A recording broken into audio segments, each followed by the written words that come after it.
आमचे प्रतिनिधी चंदन पुजाधिकारी यांच्याकडे। चंदन, नेमका हा वाद कसा सुरू झाला, आता नेमकी काय स्थिती आहे, पूर्णतः ही स्थिती नियंत्रणामध्ये आणण्यात पोलिसांना यश आले का?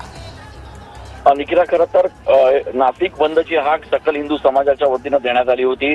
बांगलादेशमध्ये हिंदूंवर होणाऱ्या अत्याचाराच्या निषेधार्थ आज नाशिकमध्ये सकल हिंदू समाजाच्या वतीनं संपूर्ण शहर आणि जिल्हा बंद ठेवण्याचं आवाहन करण्यात आलं होतं। आणि याच पार्श्वभूमीवर आज सकाळी नाशिकच्या भद्रकाली परिसरातून एका मोर्चाचं देखील आयोजन करण्यात आलं होतं।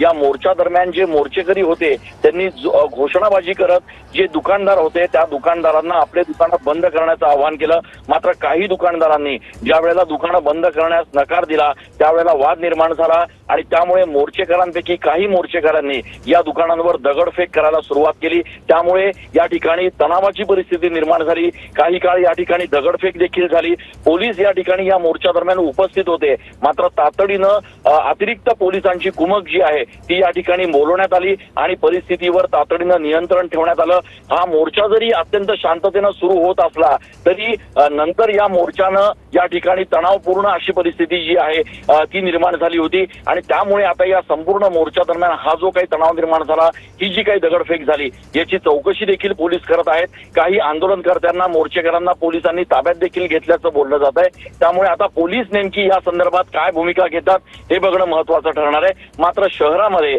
अशा पद्धतीनं मोर्चा निघत असताना पोलिसांनी पूर्वीच काही मोर्चेकरांना नोटीस बजावली होती। आपल्या मोर्चा दरम्यान कुठल्याही परिस्थितीमध्ये तणावाचं वातावरण निर्माण होऊ नये, सर्वसामान्य नाशिककर वेठीस धरले जाऊ नयेत अशा पद्धतीच्या सूचना दिल्या होत्या। मात्र त्या दरम्यान जो काही आता दगडफेकीचा प्रकार घडलेला आहे त्याच्यामुळे काही काळ या ठिकाणी परिस्थिती तणावाची निर्माण झाली होती। आता मात्र अतिरिक्त पोलीस या ठिकाणी बंदोबस्तासाठी आलेले आहेत आणि आता मोर्चा शांतपणे या ठिकाणी सुरू आहे। निखिला, चंदन, संध्याकाळी 5 पर्यंत साधारणतः बंद पुकारण्यात आलेला आहे। बंदच्या दरम्यान ठिकठिकाणी ही रॅली देखील काढण्यात आली। आता या सगळ्यांना पांगवण्यात आलंय की पुढे हा मोर्चा जो आहे, रॅली जी आहे ती पुढे सरकते, वेगवेगळ्या रस्त्यांवरूनही जाते? निखिला, खरं तर आता सध्या या मोर्चाला या ठिकाणी थांबवण्यात आलं असलं तरी मोर्चेकरी मात्र आपण मोर्चा पूर्ण करण्यावर ठाम आहेत। त्यामुळे मोर्चेकरी, त्यांचे काही प्रतिनिधी आणि पोलीस यांच्यामध्ये सध्या चर्चा सुरू आहे। मात्र सध्या तरी या ठिकाणी तणावपूर्ण अशा पद्धतीचं वातावरण जे आहे ते बघायला मिळत आहे। नाशिकचा भद्रकाली परिसर जो आहे तो मुस्लिम बहुल भाग आहे आणि त्यामुळे परिस्थिती चिघळणार नाही याची दक्षता सध्या पोलिसांकडून घेतली जाते आहे। वरिष्ठ पोलीस अधिकारी जे त्या ठिकाणी पोहोचलेले आहेत आणि त्यासोबतच मोर्चेकरांशी देखील ते संवाद साधतायत आणि एकूणच या संपूर्ण परिस्थितीमध्ये आणखी तणाव निर्माण होणार नाही याची काळजी घेण्याचा पोलीस प्रयत्न करतायत। त्यामुळे येणाऱ्या वेळेमध्ये आता नेमकं पोलीस काय भूमिका घेतात हे बघणं महत्त्वाचं ठरणार आहे। मात्र नाशिक बंदची जी हाक देण्यात आली होती त्याला कुठेतरी गालबोट लागल्याचं दृश्य नाशिकमध्ये बघायला मिळतंय। सकल हिंदू समाजाचे वेगवेगळ्या संघटनांचे प्रतिनिधी, चंदन थोडंसं थांबवते, नितेश राणे देखील आपल्या फोन लाईनवर जोडले गेलेले आहेत। नितेश राणे, स्वागत तुमचं TV9 मध्ये। तुम्ही नाशिक मधली ही परिस्थिती पाहता, सकल हिंदू समाजाच्या मोर्चाच्या वेळेला या ठिकाणी तणाव निर्माण झालेला आहे, काय तुमची प्रतिक्रिया?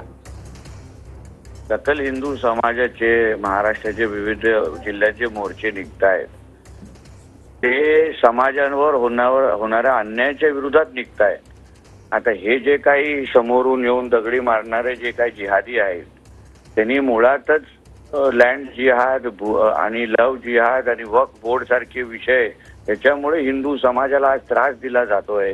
त्यांची संख्या कमी करण्याचा जो प्रयत्न होतोय त्या गोष्टी अगर बंद केल्या तर असे मोर्चे निघणार नाहीत। एका बाजूला तुम्ही हिंदू समाजाला टार्गेट ही करताय, दुसऱ्या एका बाजूला तुम्ही त्यांची संख्या ही कमी करण्यासाठी विविध षडयंत्र आखताय आणि दुसऱ्या बाजूला हिंदू समाज अगर आपला आवाज उचलण्यासाठी मोर्चे काढत असेल त्याच्यावर अगर तुम्ही अशा पद्धतीचे अगर रिॲक्शन देत असाल तर ह्या ऍक्शनचं रिॲक्शन पूर्ण महाराष्ट्रात येईल हे ह्या समोरच्या लोकांनी लक्षात ठेवावं।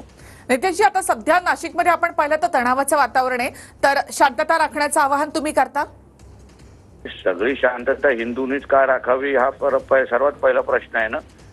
समोरून येणाऱ्या लोकांनी पण ह्याबद्दल विचार करावा, नाहीतर ते लोक तलवारीची भाषा करणार आणि आम्ही शांततेची भाषा करत बसू तर उद्या हिंदूंना स्वतःच्या घरात जगणं मुश्किल होऊन जाईल। धन्यवाद नितेशजी, तुम्ही आमच्याशी बोललात त्याबद्दल। भाजपचे आमदार नितेश राणे आपल्याशी बोलत होते। सकल हिंदू समाजाकडून नाशिक बंदची हाक या ठिकाणी देण्यात आली, दुकानं बंद